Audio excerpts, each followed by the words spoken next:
तो क्रिकेट में काफ़ी हैपनिंग चल रही है और उसामा भाई हमारे साथ काफ़ी अरसे के बाद मौजूद हैं। कैसे हो उसामा भाई? अल्हम्दुलिल्लाह के आप कैसे हो? हम डूइंग वेल उसामा भाई। और to start off this video, आपको पता ही है कि हालिया पाकिस्तान ने जो है वो एशिया कप का फाइनल हारा है और कौम जो है अभी भी उस फाइनल की शिकस्त को भूल नहीं पा रही। और 2022 की तरह ये भी फाइनल ऐसा था जो पाकिस्तान के पास एक विनिंग मोमेंटम था, लेकिन उन्होंने मैच अपने हाथ से जो है वो गंवा दिया। तो अब इस पर क्या करेंगे उसामा भाई? अगर देखो बहुत ही एक अनफॉर्चुनेट सिनेरियो है। आप अगर 2020 से 2025 तक कंपैरिजन करो, पाकिस्तान के जितने मैचेस हुए हैं, पाकिस्तान फाइनल स्टेज पे आके, सेमीफाइनल स्टेज पे आके हमेशा प्रेशर सिचुएशन में हमेशा पाकिस्तान ने लूज़ किया, कोलैप्स चाहे किया। कोलैप्स किया, चाहे हम जिस भी टीम लाइनअप हो, हमारा जो जो भी कैप्टन हो, हमने पाकिस्तान टीम ने अंडर प्रेशर हमेशा कोलैप्स किया। ये पाकिस्तान की हिस्ट्री बताती है हमें। और अगर आप हिस्ट्री की बात करते हैं उसामा भाई, तो सबसे बड़ा जो क्वेश्चन मार्क है उस मैच में आपको क्या वजह लगती है कि क्यों हमने ये मैच हारा है? कैप्टनसी को आप ज़्यादा ब्लेम करेंगे या बैटिंग का जो कोलैप्स हुआ है कि 113 पे 2 से आप 146 पे आउट हो रहे हो, तो किसको आप ब्लेम ज़्यादा करेंगे आकिब शिकस्त के लिए? देखो देखो आकिब, एक वजह नहीं है इस पूरे। अगर हम पूरा टेन्योर उठा के देख लें 2025 2020 से 2025 तक, जैसे मैंने बात की, बिल्कुल। कोई एक रीज़न आप पॉइंट आउट नहीं कर सकते। अगर आप last match final Asia cup के फाइनल की भी बात करते हो, तो एक रीज़न हम पॉइंट आउट इसलिए नहीं कर सकते। एक तो आपका मिडिल ऑर्डर है जो वो पूरा क्लैप्स कर रहा है। आपके ओपनर्स अगर आपको अच्छा स्टार्ट देते हैं तो आपका मिडिल ऑर्डर पूरा क्लैप्स कर देता है, और ये आज से नहीं हो रहा, ये कई सालों से ऐसे ही चलता आ रहा है। फिर आप अगर कैप्टनसी की बात देखो, तो कैप्टनसी में हमारे पास एक एक्सट्रीम फुकदान है। कैप्टनसी हमें कोई अच्छा कैप्टन एक मिला नहीं है। सरफराज मेरे ख्याल से जो लास्ट हमें अच्छा कैप्टन मिला है, जो हम चैंपियंस ट्रॉफी जिसके अंदर जीते हैं, वो सरफराज अहमद था। उसके बाद हमें कोई अच्छा कप्तान कप्तान मिल ही नहीं सका। उस हवाले से अगर हम देखें तो हम वो मैचेस भी हारते आए हैं, और हम इधर का जो एशिया कप का फाइनल भी हार रहे हैं। इसमें भी सेवरल रीजंस हैं। आप हारिस रऊफ की बॉलिंग देख लो, आप मिडल ऑर्डर कोलैप्स देख लो, आप मोहम्मद हारिस की विकेट कीपिंग देख लो। कई सारी रीजंस हैं जो कि हम बंदा पॉइंट आउट कर सकता है कि इस वजह से हम मैच हारे हैं। और अगर आप हारिस रऊफ की बात करते जाएँ उसामा भाई, तो अपन किस स्पेल को किस तरह देखते हैं? क्योंकि कंसिडरिंग उनको एक कंसिस्टेंट मौका दिया जा रहा है और उन्होंने ये पहली दफ़ा नहीं है, बहुत दफ़ा पाकिस्तान को पहले भी जो है वो उन्होंने क्रूशियल मोमेंट से जो है वो मैचेस हरवाए हैं। यूएसए वाला मैच भी, 2022 का टी20 वर्ल्ड कप भी, और भी काफ़ी इंस्टेंसेस हैं जो पाकिस्तान विनिंग मोमेंटम जो है वो उन्होंने खोया हारिस रऊफ की बॉलिंग की वजह से।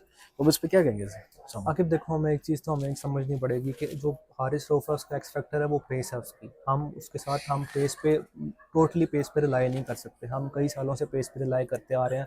आप अगर इंडिया का लास्ट मैच देखो, तो इंडिया ने लास्ट मैच में हर्षित राणा को खिलाया, जिसके पास के पेस है, जो कि बॉलिंग अटैक इंडिया का बड़ा स्ट्रांग बनाता है।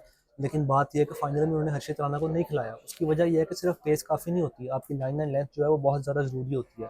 हारिस रऊफ प्रेशर सिचुएशन में आके, हमने अक्सर देखा है और ये पास्ट रिकॉर्ड भी ये बताता है, प्रेशर सिचुएशन में आके उसकी लाइन और लेंथ ख़राब हुई है हमेशा। वो चाहे वो कंफ्यूज हो जाता है। कंफ्यूज हो जाता है, चाहे वो बॉलिंग अच्छी करता है, वो पेस उसके पास है, लेकिन लाइन एंड लेंथ पे फोकस मेन होता है। वो कि उसमें वो उसने प्रेशर सिचुएशन में अपना वो जो काम एंड कंपोजर है जिसको हम कहते हैं, वो अपना लूज़ करता है वो। और उसामा, अगर आप हारिस रऊफ की बात करते जाएं तो अपनी बैटिंग लाइन के लिए आप क्या कहना चाहेंगे? नो डाउट आप इस टूर्नामेंट का फाइनल खेले हो, लेकिन मेन जो क्रेडिट आपका फाइनल खेलने का है वो आपके बॉलर्स को। बैटिंग आपके पूरे टूर्नामेंट में नहीं चल रही थी। अब मोहम्मद नवाज या आपको लोअर ऑर्डर शाहिन अफरीदी है, वही आपको हर मैच में तकरीबन बचा रहे थे, जो कि उनका काम भी जो है वो बॉलिंग करना है, बैटिंग करना नहीं है। तो आप क्या कहते हैं? Particularly your top order has been failing in the whole tournament. आखिर देखो, टॉप ऑर्डर तो आपको फिर कहीं ना कहीं से परफॉर्म करता है। आपका जो मिडिल ऑर्डर है, मिडिल और टॉप, सॉरी। मेन कंसर्न आपका मिडिल ऑर्डर है। मिडिल ऑर्डर आपका कई सालों से, जैसे मैंने बताया, कई सालों से परफॉर्म नहीं कर रहा है। चाहे आप बाबर एंड रिजवान की कैप्टनसी में, बाबर की कैप्टनसी में खेले हो, रिजवान की कैप्टनसी में खेले हो, आपके वो ऊपर से ओपनर्स ही आते थे। मिडिल ऑर्डर में आपके पास कोई बैट्समैन सॉलिड है ही नहीं जो कि मिडिल ऑर्डर खेल सके। अब जैसे हुसैन तलत आया, हुसैन तलत को हमने, हसन नवाज को निकाल के हमने हुसैन तलत को इंक्लूड किया बीच में। लेकिन हुसैन तलत ने प्रेस कॉन्फ्रेंस में कहा जी कि मिडिल ऑर्डर पाकिस्तान में खेलने को कोई तैयार ही नहीं है, मिडिल ऑर्डर के लिए कोई बैट्समैन नहीं है। मुश्किल काम है और खेलना। मुश्किल काम, अनफॉर्चुनेटली वो खुद भी परफॉर्म नहीं कर सका। तो हुसैन तलत को भी अगर आप देखो तो वो खुद भी परफॉर्म नहीं कर सकता। बाकी वो जो प्लेयर श्रीलंका जो, मैच ही है जिसमें वो थोड़ा सा चल गया था हाँ, एक मैच। श्रीलंका मैच में उसने अच्छा परफॉर्म किया, श्रीलंका मैच में, और उसके बाद हम मैच जीते भी। लेकिन बात यह है कि मिडिल ऑर्डर को सॉलिड एक सेंसिबल इनिंग, जिस तरह आप तिलक वर्मा को देखो, उनके उनके जो आप उनके बैट्समैन, इंडिया के बैट्समैन आप देखते हो, कंपैरिजन अगर आप इंडिया को बेंचमार्क रखते हो, इंडिया एक नंबर वन टीम है दुनिया की। तो अगर अगर आप उनको देखते हो इंडिया की क्रिकेट को, तो वो कैसे डेवलप करते हैं। वो इनिशियल स्टेज पे प्लेयर को लेके नहीं आते, वो 50-50 फर्स्ट क्लास मैचेस खेलते हैं पहले इंडिया के प्लेयर्स, फिर वो इंटरनेशनल टीम में अपना डेब्यू करते हैं। इधर अनफॉर्चुनेट सिनेरियो ये है कि आप पीएसएल को आपने क्राइटेरिया बना लिया, पीएसएल में आप परफॉर्म करते हो और साथ ही आप नेशनल टीम में आ जाते हो, तो जो कि कोई क्राइटेरिया नहीं है।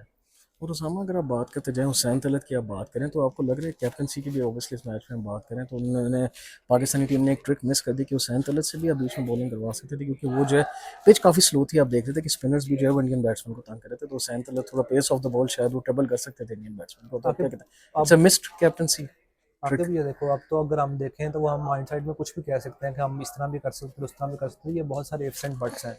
लेकिन बात यह है कि आप जो मैंने देखा है, माइक हैसन की जो मेन उसकी थिंकिंग है वो ज़्यादा ऑलराउंडर्स पे फोकस करता है। वो मेन वो उसने फ्रेंचाइज की तरह ही चला रहा है। हाँ, स्क्वाड में उसने ऑलराउंडर्स खिलाए हैं। आप ये फ्रेंचाइज क्रिकेट से निकलना पड़ेगा आपको, ये इंटरनेशनल क्रिकेट और बॉल गेम है।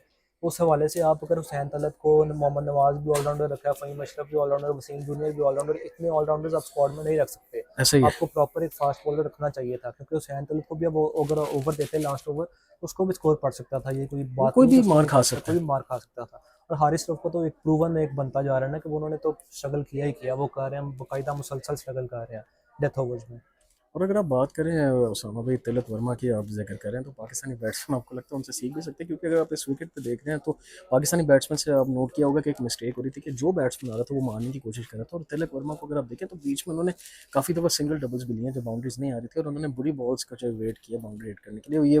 ये नहीं कह सकते कि एक एक्सप्लोसिव इनिंग्स थी, उन्होंने एंकर किया और एंड तक गेम को लेके गए तो क्या आखिर कहते देखो, यही एक सेंसिबल प्लेयर की निशानी होती है। आप अगर तिलक वर्मा का कंपैरिजन करते हो सैन तलत के साथ, मोहम्मद हारिस के साथ, तो वो कंपैरिजन बनता ही नहीं है। उसकी वजह ये है कि वो एक स्ट्रक्चर के थ्रू आए हैं। उन्होंने फर्स्ट क्लास मैचेस इतने खेले हुए हैं, हैं उन्होंने आईपीएल में? आईपीएल में परफॉर्मेंस दी है जहाँ पे हाउसफुल होता है हमेशा, और इतने इतने परफॉर्म क्राउड के आगे आप परफॉर्म करते हो, तो आपको वो एक बहुत ज़्यादा कॉन्फिडेंस बूस्ट मिलता है आपको। और उसके हवाले से आपकी इनिंग्स भी बिल्ड होती है और आपको सेंसिबली खेलना भी आता है। मोहम्मद हारिस को अभी तक सेंसिबली खेलना नहीं आया। वो क्या हुसैन शॉट तलत मार का के वो आउट हो रहे हैं। एक रैश शॉट मार के आउट हुए हैं, और हुसैन तलत का भी यही सीन है। तो वो मेरा नहीं ख्याल कि अभी पाकिस्तान को और इंडिया के प्लेयर्स का कोई भी कहीं से भी आप कंपैरिजन बैटिंग में कर सकते हो। And obviously, lastly, as we are talking about the Pakistani team, तो उसामा भाई अब पाकिस्तान की जो स्क्वाड है वो ऑब्वियसली एशिया कप खत्म हो गया, it's a missed opportunity. Test squad जो पाकिस्तान का भी अनाउंस हुआ है बड़े अरसे के बाद पाकिस्तान गलबन टेस्ट मैच खेल रहा है वेस्ट इंडीज सीरीज के बाद। तो आप स्क्वाड को कैसा देखते हैं? सबसे ज़्यादा जो शौक लोगों को यही लगा कि मोहम्मद अब्बास और मीर हमजा इन दोनों को टीम से ड्रॉप कर दिया गया, तो उस पर आप क्या कहेंगे उसामा अगर भाई? देखो, मेरे ख्याल से पाकिस्तान ने अच्छा स्क्वाड बनाया है, इतना बुरा स्क्वाड नहीं है। आपने साइम अयूब को ड्रॉप किया क्योंकि साइम अयूब की डेफिनेटली बनता था, क्योंकि आपकी जब फॉर्म नहीं होगी तो आपको कंटिन्यू करना भी नहीं बनता। और बाकी पाकिस्तान ने शाहीन अफरीदी को रखा हुआ है, और मेरे ख्याल से पाकिस्तान जैसे कि अपने टेस्ट मैचेस होम कंडीशन में जीतता है और स्पिन ट्रैक्स बनाता है, तो आपके पास नुमान अली भी है, मोहम्मद आसिफ साकिब भी है, अफरीदी को भी डाला है, आसिफ अफरीदी को भी उन्होंने डेब्यू करवाया, फैसल अकरम है। तो फैसल अकरम भी है। तो उन्होंने स्पिनर्स पे ज़्यादा रिलाई किया, और वो ऑब्वियसली करना भी चाहिए, क्योंकि पाकिस्तान को ऑब्वियसली हमें पता है कि आकिब जावेद पीछे से वो स्पिन ट्रैक्स को ही फोकस करते हैं ज़्यादा, उनका वही फेवरेट है, तो वो स्पिन ट्रैक्स ही बनाएंगे पाकिस्तानी। और वो कोशिश करेंगे कि हम स्पिन ट्रैक्स पे रिलाई करते हुए पाकिस्तान को जीतने की कोशिश करेंगे। And Hasan Ali, good inclusion Usama भाई इन द टेस्ट स्क्वाड, क्योंकि हसन अली भी आपको पता है वो T20 में उनको खिलाया, वो मार काफ़ी खा रहे हैं, उनका भी कमबैक हो रहा है टेस्ट स्क्वाड के अंदर काफ़ी टाइम के बाद, आप तो गुड आकिब इंक्लूजन। अगर अगर आप देखो तो आकिब हसन अली परफॉर्मेंस अपनी देता है। अनफॉर्चुनेटली वो एशिया कप में प्लेइंग 11 में आ नहीं सका, लेकिन हसन अली ने पीएसएल में अच्छी परफॉर्म किया।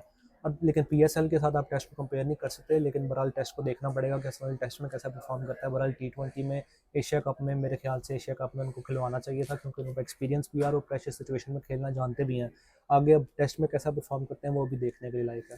And lastly before we close this video, सामा भाई आपको ये चीज़ एक फील हो रही है कि पीसीबी का जो फोकस है वो ज़्यादा वाइड बॉल शॉर्टर फॉर्मेट्स के ऊपर आ गया? क्योंकि अगर आप टेस्ट मैच की, मैं अब आपसे शेयर कर रहा था, हालांकि दूसरी कंट्रीज जो है वो टेस्ट मैच रेगुलर खेलते हैं, पाकिस्तान तकरीबन एक साल के बाद टेस्ट मैच खेल रहा है। हमें तो अपनी टेस्ट टीम में एक किस्म की भूल भी गई थी कि हमारी को एग्जिस्ट करती है। वेस्ट इंडीज़ से आपके ऊपर कोई भी सीरीज़ होगी, आप उनसे रिक्वेस्ट करो कि हमने वनडे नहीं खेलना, सिर्फ T20 खेलना, तो ये क्या माइंड अगर सेट हो गया पीसीबी का? देखो, ये बहुत एक अनफॉर्चुनेट सिनेरियो ये हमने प्लेयर्स के माइंड में डाल दिया, और वैसे भी इसमें कमर्शियल एस्पेक्ट बहुत ज़्यादा है। अगर आप देखो T20 में और वनडेज़ में वो कमर्शियली जितना इन्वॉल्वमेंट है और प्लेयर्स का जितना फाइनेंसेस में उनको बूस्ट मिलता है वो उतना टेस्ट क्रिकेट में नहीं है, इसलिए प्लेयर्स टेस्ट क्रिकेट से दूर होते जा रहे हैं। हम हारिस रऊफ को देखो, जिस जिस जो भी एक्सपर्ट्स हैं, जो भी पहले खेले हुए हैं, जो भी वो भी सीनियर्स कहते हैं, हैं रेड बॉल वो खेलनी कहते हैं चाहिए। जब तक हारिस रऊफ रेड बॉल नहीं खेलेगा उसकी लाइन एंड लेंथ पे इंप्रूवमेंट नहीं आएगी। जैसे मैंने पहले बात की, अगर आप पेस का सारा कुछ उसके नहीं एक्शन होती, का भी इशू। पेस सब कुछ काफ़ी नहीं होती। आप जब तक आपकी लाइन एंड लेंथ नहीं ठीक होगी तब तक आपकी पेस किसी काम की नहीं है।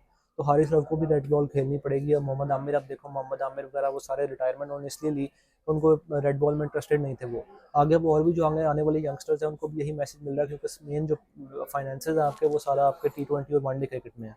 तो उनको वो जो टेस्ट बॉल है, वो रेड बॉल क्रिकेट है, उनसे फोकस उनका हटता जा रहा है, जो कि बड़ा अनफॉर्चुनेट सिनेरियो है। चलो सामा भाई, हम thank you so much for time, और हम कोशिश करेंगे आपको फिर कल एक और वीडियो में एंगेज करें। सो आगे दैट्स फॉर वीडियो के पल की पेज को लाइक करें, फॉलो करें, सब्सक्राइब करें। हम आपको सब तक के लिए मुझे और सामा भाई को दी इजाज़त। To good to yourself friend. Thank Allah you, हाफिज़। अल्लाह हाफिज़। अल्लाह हाफिज़।